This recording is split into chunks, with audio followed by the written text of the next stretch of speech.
Yes, students, we will discuss the back exercise of the chapter Everest Meri Shikhar Yatra today. It is on the page number 31 of your book. Please take it out. जो first part है मौखिक प्रश्न उत्तर, प्रश्नों के उत्तर एक दो पंक्तियों में दीजिए. ये आप अपनी बुक पे कर सकते हो या असाइनमेंट जो आपको आएगी उसमें कुछ क्वेश्चंस होंगे, आप इसको सॉल्व करिए खुद. ठीक है, शॉर्ट आंसर क्वेश्चंस हैं. उसके बाद जो लिखित भाग है, ये क्वेश्चंस मैंने दिए भी थे स्टूडेंट्स आपको मार्क करने के लिए. I hope you have done it. Let us discuss about it. 25 से 30 शब्दों में उत्तर देना है, जिसमें कि फर्स्ट क्वेश्चन जो है, नज़दीक से एवरेस्ट को देखकर लेखिका को कैसा लगा. Student, you must raise hands if you know the answer. Raise your hands if you know the answer. नज़दीक से देखने पर लेखिका को वो कैसा लगा. Yes, Narendra. Narendra, unmute yourself. Good morning ma'am. Very good morning. नजदीक से एवरेस्ट को देखकर लेखिका को बहुत ही गर्व महसूस हुआ. उसे सफलता के बहुत ही नजदीक महसूस हुआ. जब वह एवरेस्ट की चोटी पर पहुंची तो उसे ये मालूम हुआ कि वह भारत की प्रथम एवरेस्ट की चोटी पर पहुंचने वाली भारत की प्रथम महिला थी. इससे वह उसे बहुत गर्व था तथा उसे अपने पर बहुत नो, इट्स रॉन्ग ये आंसर. कर अभी तो वो दिखाने पे बेटे उसे वो गई ही नहीं थी, तो उसको कैसा लगेगा. वो तो अभी गई नहीं थी. Answer is not correct. Yes, हृदया.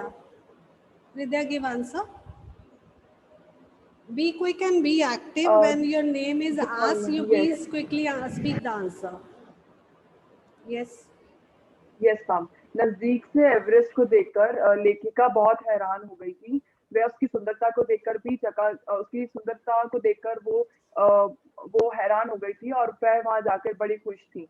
वह एवरेस्ट की ऊंचाइयों को निहार रही थी और वहां पे पहुंचने पर उनकी वो फूलें नहीं समा रही थी. हाँ, it is in the beginning of the chapter, third paragraph में देखो आपको, मतलब यहाँ पर इसका आंसर मिल रहा है कि नज़दीक से जब उसने एवरेस्ट की चोटी को देखा तो उसे लगा कि जैसे कोई बड़ा सा भारी बर्फ का फूल है और वो उस चोटी पर लहरा रहा है, कोई झंडा है, ध्वज है. और वो मतलब उसका दृश्य, उसने जो दृश्य देखा वो शिखर के ऊपरी, मतलब जो ऊपर वाली सतह थी उसके आसपास लगभग 150 किलोमीटर और इससे भी अधिक गति से ज़्यादा तेज़ हवा चलने से वो बन रहा था. और जो बर्फ़ का ये झंडा सा दिखाई दे रहा था 10 किलोमीटर या इससे भी अधिक लंबा हो सकता था. तो वो एवरेस्ट की इस सुंदरता को, किसी दूर चोटी पर लहराता हुआ सुंदर झंडा दिखाई दे तो बहुत सुंदर मन को लगता है. तो एवरेस्ट की इस सुंदरता को देखकर उसे बहुत ही अच्छा लगा था, क्योंकि उसने उसे दूर से तो देखा था परंतु नज़दीक से कभी भी देखने का मौका उसे नहीं मिला था. So this is the correct answer. Doctor Meenu Mehta ने क्या जानकारियां दी थी. यस, श्रेय give answer. Unmute yourself. Doctor Meenu Mehta ने क्या जानकारियां दी थी. डॉक्टर मीनू मेहता ने कई महत्वपूर्ण जानकारियां दी थी.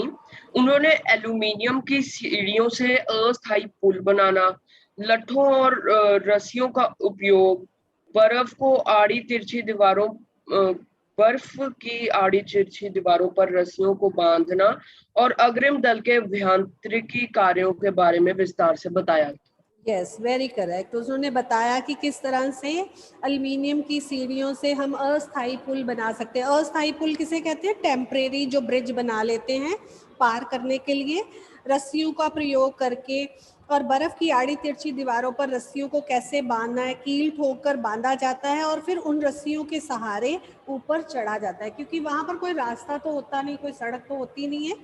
तो इस तरह से रास्ता बनाया जाता है और रस्सियों के सहारे ही ऊपर चढ़ाई की जाती है. तो ये सब तकनीकी कार्य, जो टेक्निकल वर्क था, तकनीकी कार्य थे, उन सब की जानकारी डॉक्टर मीनू मेहता ने अभियान दल पर जाने वाले लोगों को दी थी, ताकि उन्हें सहायता मिल सके और आगे का रास्ता उनके लिए सुगम हो सके, आसान हो सके और वो आसानी से ऊपर चढ़ सके। नेक्स्ट क्वेश्चन नंबर 3, तेनजिंग ने लेखिका की तारीफ में क्या कहा था? प्रथम कुमार, यस, तेनजिंग ने क्या कहा था? लेखिका की तारीफ उसने की थी, क्या कहा था तारीफ में? Hurry up Pratham, yes Pratham, give answer. Yes Kashish, if he is not able to, Kashish. Tenzing ने लेखिका की तारीफ में कहा था, में कहा, तुम पक्की ये लड़की लगती है, उन्हें तो शिखर पर पहले ही प्रयास में पहुंच जाना चाहिए। Yes very good. उसने कहा था कि तुम तो पक्की पर्वतीय लड़की लगती हो और तुम्हें तो पहले ही प्रयास में जो है वो पहुंच जाना चाहिए। पेज नंबर 25 पर देखो, आपको इसका आंसर मिल रहा है 25 पेज पर। बॉटम पे आओ, निचले हिस्से में आओ। उसने कहा था कि तुम एक पक्की पर्वतीय लड़की लगती हो, तुम्हें तो पहले ही प्रयास होता है कोशिश में, शिखर पर पहुंच जाना चाहिए। पेज नंबर 25 पर आपको इसका आंसर मिल रहा है। उसके बाद नेक्स्ट है, लेखिका को किनके साथ चढ़ाई करनी थी? लेखिका को किनके साथ चढ़ाई करनी थी? वो कौन कौन से लोग थे जिनके साथ उसे चढ़ाई करनी थी? अपने हैंड्स नीचे कर लिया करो, जब मैं नेक्स्ट क्वेश्चन पूछती हूँ फिर अपने हैंड्स अप किया करो। यस हिमांशी प्रभाकर, हिमांशी। लोब्सांग ने स्वयं छुरी से सहायता से तंबू का रास्ता साफ किया। नो बेटा, उसको किसके साथ चढ़ाई करनी थी? मैंने क्वेश्चन, आप क्वेश्चन को समझे नहीं हो। लेखिका को, चलो मैं ही बता देती हूँ, this is repeated so many times in the chapter, बहुत बार आया है। उसको लेखिका को अंग दौरजी मतलब साथियों के नाम बताने हैं, उनके साथियों के नाम बताने हैं कि अंग दौरजी, लहाटू, की, जय और मीनू, इन सब लोगों के साथ लेखिका को चढ़ाई करनी थी। की, जय और मीनू मतलब जब चढ़ाई वो करती है तो उससे कुछ पीछे भी रह जाते हैं और वो आगे पहुंच जाती है, वो साउथ पोल कैंप पहुंचती है और जहाँ से उसे आगे मतलब अगली सुबह निकलना होता है, तो इन लोगों के साथ उसे चढ़ाई करनी थी, आगे निकलना था। लेकिन की, जय और मीनू जो थे वो पीछे रह गए थे और वो आगे साउथ पोल पहुंच चुकी थी। Right, this is the answer. Lobsang ने तंबू का रास्ता कैसे साफ किया था? लोब्सांग ने तंबू का रास्ता कैसे साफ किया था? I want that everybody must participate. बाकी बच्चों को भी पता होना चाहिए कि कौन सा चैप्टर चल रहा है, क्या चल रहा है, कौन से क्वेश्चंस हैं। आप सब बिल्कुल साइलेंटली बैठे रहते हो। Anshika give answer. Yes ma'am. Lobsang ने तंबू का रास्ता अपनी स्विस छुरी की मदद से साफ किया था तथा लेखिका को बचा लिया था। बस इतना सा आंसर दोगे? 25 से 30 शब्दों में आपने कुछ तो, आप 3-4 लाइनें तो लिखोगे ना, कि जब एक बहुत बड़ा भारी जो बर्फ का टुकड़ा है वो लोहोत्से के ग्लेशियर से टूटकर गिरता है, लेखिका के तंबू पर गिर जाता है, तो लेखिका उस बर्फ की चट्टान के नीचे दब सी जाती है और फिर उस समय लोब्सांग ने बड़ी फुर्ती दिखाई। उसने बड़ी चुस्ती फुर्ती से स्विस छुरी की मदद से तंबू का रास्ता साफ किया था और लेखिका को उस बड़े भारी बर्फ के टुकड़े के नीचे से निकाला था और मतलब उसने लेखिका को बचाया था और उस जो बर्फ आसपास भी जमी थी उसने स्विस छुरी की मदद से उसे भी दूर करके बाकी जो उसके साथी थे उनकी भी सहायता की थी। तो इस तरह से आप कुछ तो विस्तार बताओगे बेटे, not in very very short answer.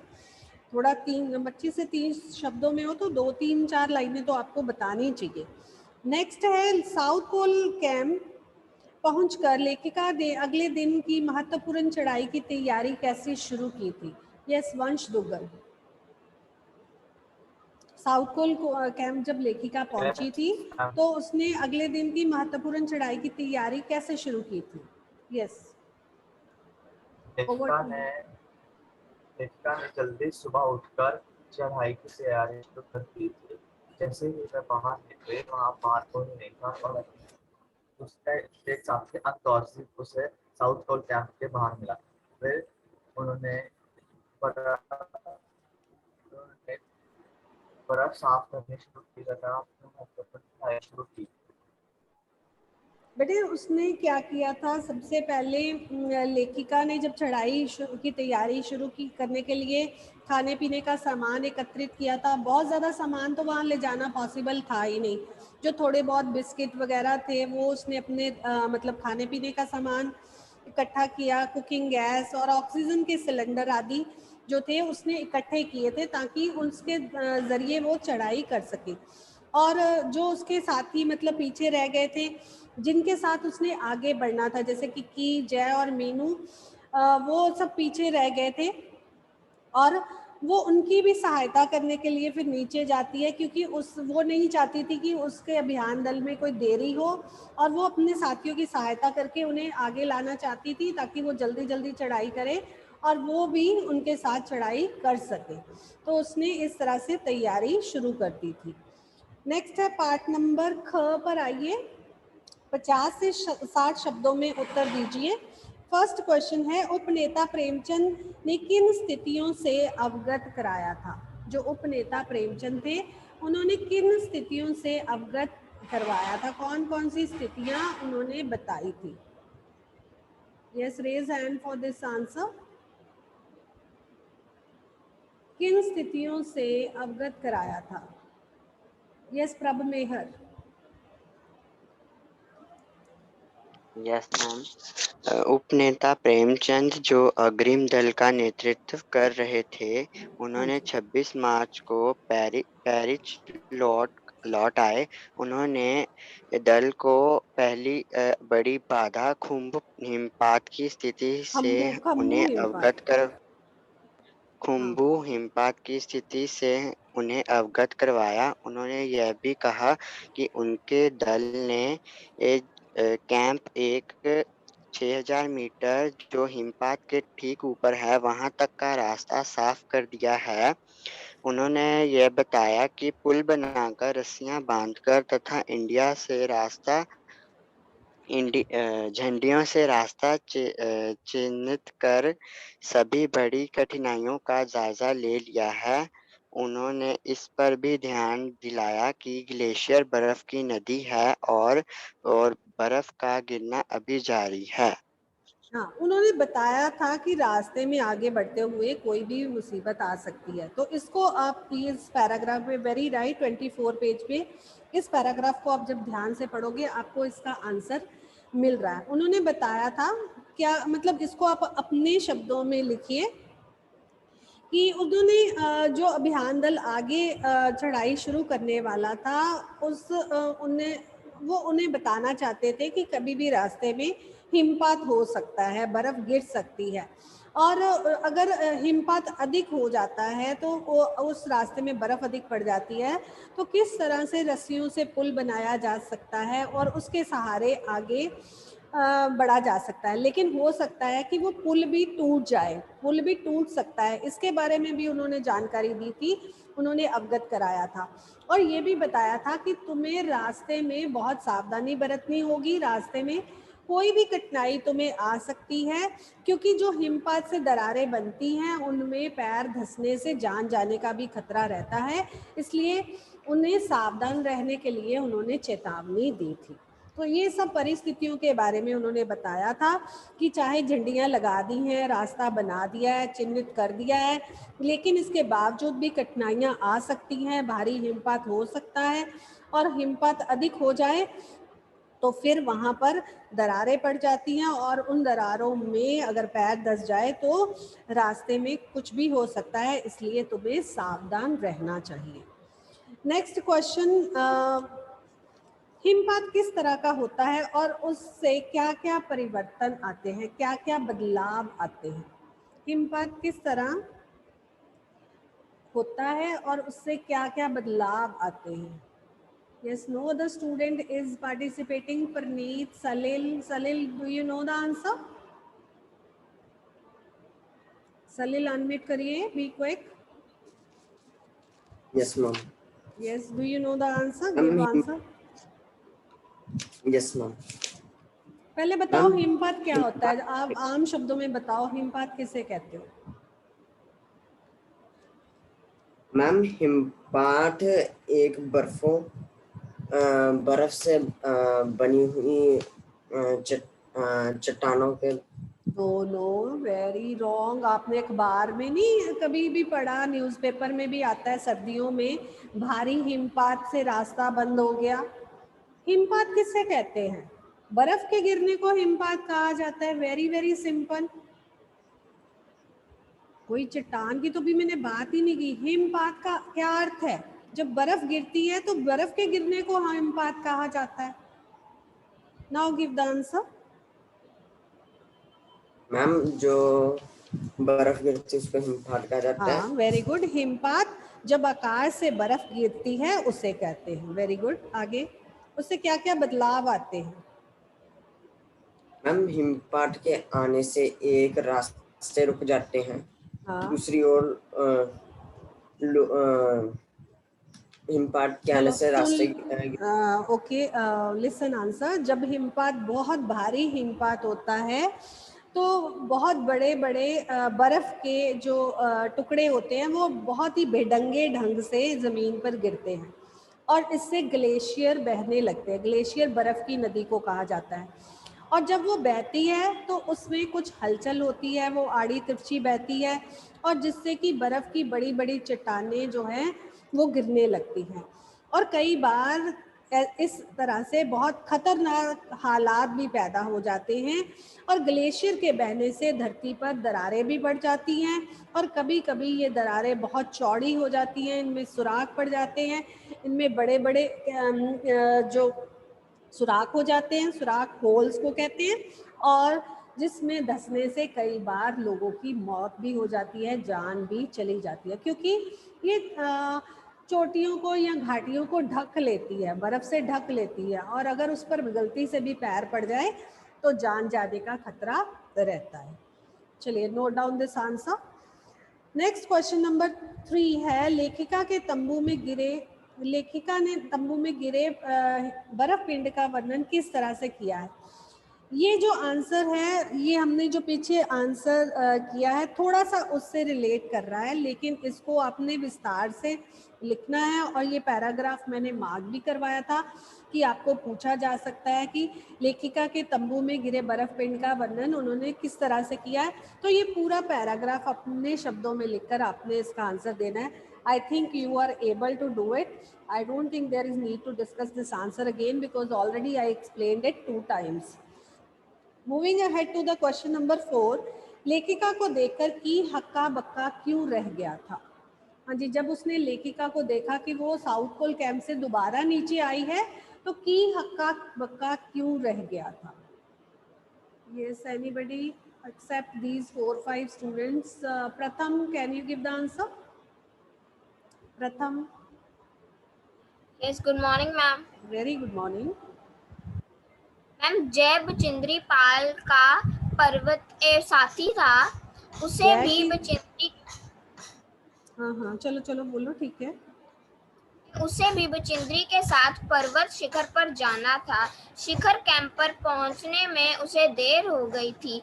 वह सामान ढोने के कारण पीछे रह गया था। तब बचिंद्री ने उसके लिए चाय जूस आदि लेकर उसे रास्ते में लिवाने के लिए पहुंच गई। जय को ये कल्पना नहीं थी कि बचिंद्री उसकी चिंता करेगी और उसे लिवे लाने के लिए आएगी। इसीलिए जब उसने बचिंद्री पाल को चाय जूस के लिए आया देखा तो वह हक्का बक्का रह गया।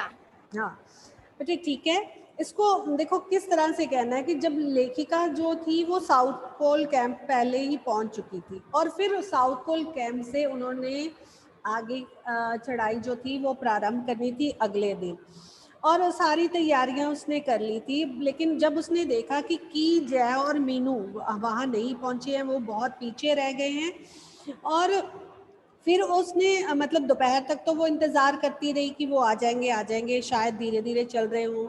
लेकिन जब वो नहीं आए तो उसने सोचा कि उसे अपने अब साथियों की मदद करनी चाहिए और एक थर्मस में उसने जूस भरा, गर्म चाय भरी कि हो सकता है उन्हें इसकी आवश्यकता हो, और वो कैंप से बाहर निकली।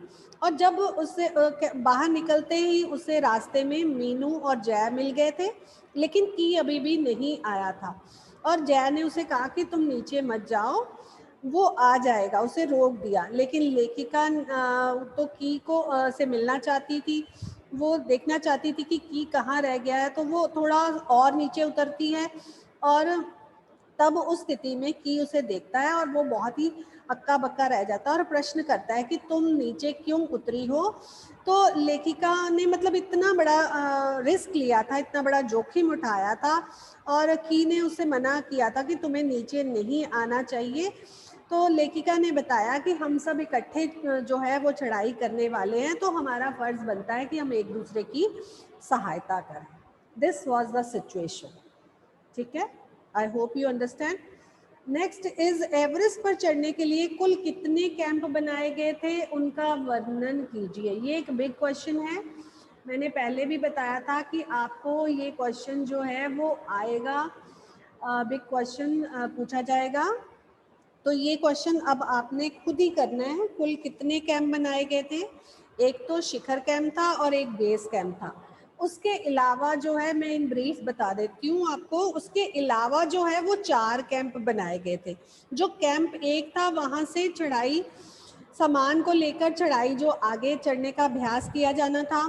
कैंप 2 पर वो 16 मई को पहुंचे थे और 8 बजे वो पहुंच गए थे। उसके बाद कैंप 3 15-16 मई को बुद्ध पूर्णिमा के दिन लहौत्से की बर्फीली सीधी ढलान पर सुंदर रंगीन नायलन के बने तंबुओं से लगाया गया था। फिर मतलब ग्लेशियर के टूट कर आए हिमपिंड वहीं पर गिरे थे। फिर कैंप 4 जो था वो साउथ पोल से 7,900 मीटर की ऊंचाई पर लगाया गया था। और जो ये कैंप था, साउथ पोल कैंप था, वो सुरक्षा की दृष्टि से बहुत ही अच्छा कैंप था। आराम भी किया जा सकता था, वहाँ पर बहुत अधिक सुरक्षा थी उन साथियों के लिए, मतलब वहाँ बहुत अधिक सुरक्षा थी। अब इस क्वेश्चन को विस्तार से पूरे पॉइंट्स बना के बेस कैंप, फिर मतलब कैंप 1, कैंप 2, कैंप 3, कैंप 4, फिर शिखर कैंप, 6 कैंप के अलग अलग पॉइंट्स की तरह बना के अपने पूरे विस्तार से इस क्वेश्चन का आंसर अपनी नोटबुक पे लिखना है। I hope it is clear to you. उसके बाद नेक्स्ट क्वेश्चन है, चढ़ाई के समय एवरेस्ट की चोटी की स्थिति कैसी थी? उस समय वहां पर क्या हालात थे? Can anybody tell? जो बच्चे आंसर दे चुके हैं वो अपने हैंड्स नीचे कर लीजिए और बाकी बच्चे अपने हैंड रेज करिए if you know the answer. Yes Narendra, do you know the answer? Narendra, okay wait, Parneet, she is raising the hand. Okay Parneet, give answer, be quick. Parneet, no, गलती से रेज कर दिया। परनीत कौर, गिव आंसर बेटे।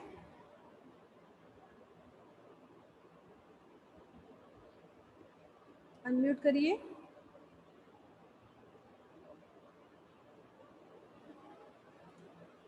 Yes Pratham, can you give? Pratham, हाँ जी, चढ़ाई के समय Everest की चोटी की क्या स्थिति थी? Question number 6। यस बेटे, चलो I will help you. Ma'am जब Bachendri Pal Everest, ma'am my voice is audible? Yes बेटे, यस, स्पीक आउट। जब बचेंद्री पाल एवरेस्ट की चोटी पर पहुंचती तो वह चारों ओर से तेज हवा के कारण बर्फ उड़ रही थी। बर्फ इतनी अधिक थी कि सामने कुछ दिखाई नहीं दे रहा था। पर्वत की शंख चोटी इतनी तंग थी कि तो 2 आदमी वहां एक साथ खड़े नहीं हो सकते। नीचे हजारों मीटर तक ढलान ही ढलान थी, अतः वहां अपने आप को स्थिर खड़ा करना बहुत कठिन था। उन्होंने बर्फ के फावड़े से बर्फ तोड़कर अपना ठिकाना योग्य स्थान बनाया।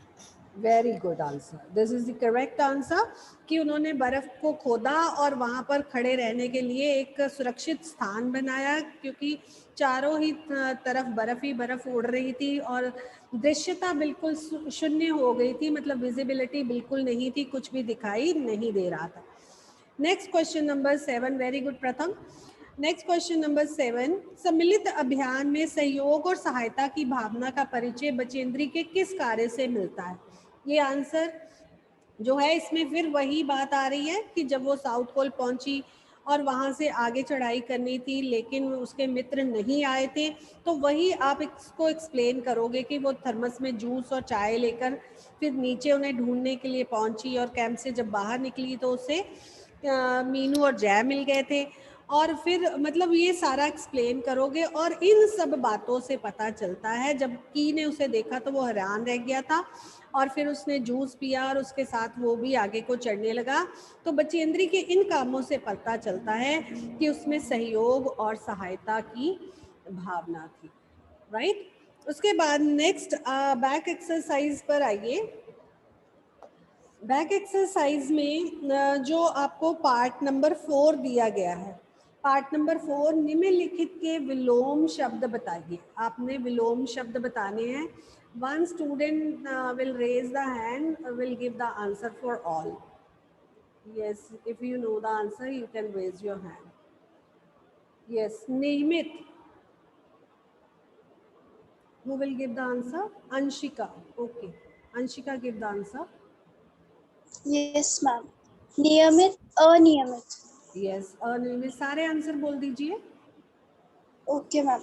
आरोही, विरोही, अवरोही, निश्चित, अवरोही, नो नो नो, अवरोही, आरोही, अवरोही। नेक्स्ट, सुंदर, असुंदर, विख्यात। नो नो, सुंदर, कुरूप, क को छोटा ऊ, र को छोटा ऊ, प, कुरूप। उसके बाद विख्यात, विख्यात का लिखिए कुख्यात, क को छोटा ऊ, आधा ख, य को आत, कुख्यात, विख्यात का कुख्यात। निश्चित, अनिश्चित, निश्चित, अनिश्चित। उसके बाद उपयुक्त उपसर्ग लगाइए, जैसे कि पुत्र के आगे सु उपसर्ग लगाकर सुपुत्र बनाया गया है। वास के आगे नी लगा सकते हो, आप कोई भी उपसर्ग लगाकर नया शब्द बना सकते हो। निवास, अव्यवस्थित, अनुकूल, कूल के आगे अनुकूल लगा, अनु लगा दो कि तो अनुकूल। गति के आगे प्र लगा दो उपसर्ग तो प्रगति। रोहन के आगे आ लगा दो तो आरोहण। रक्षित के आगे सु लगा दो तो सुरक्षित, आ लगा दो तो आरक्षित। तो नया शब्द आप कोई भी उपसर्ग जोड़कर बना सकते हैं। उसके बाद विशेषणों से रिक्त स्थान भरें। मैं डैश ये कार्य कर लूंगा, मैं सुबह तक ये कार्य कर लूंगा। बादल गिरने के डैश ही वर्षा हो गई कुछ देर बाद। उसने बहुत डैश इतनी तरक्की कर ली कम समय में। नानकेसा को डैश गांव जाना था अगले दिन। So complete this back exercise also. So by today you complete your work. On the notebook you have to do the question answers all, right? I think it is clear to everyone. Thank you everyone.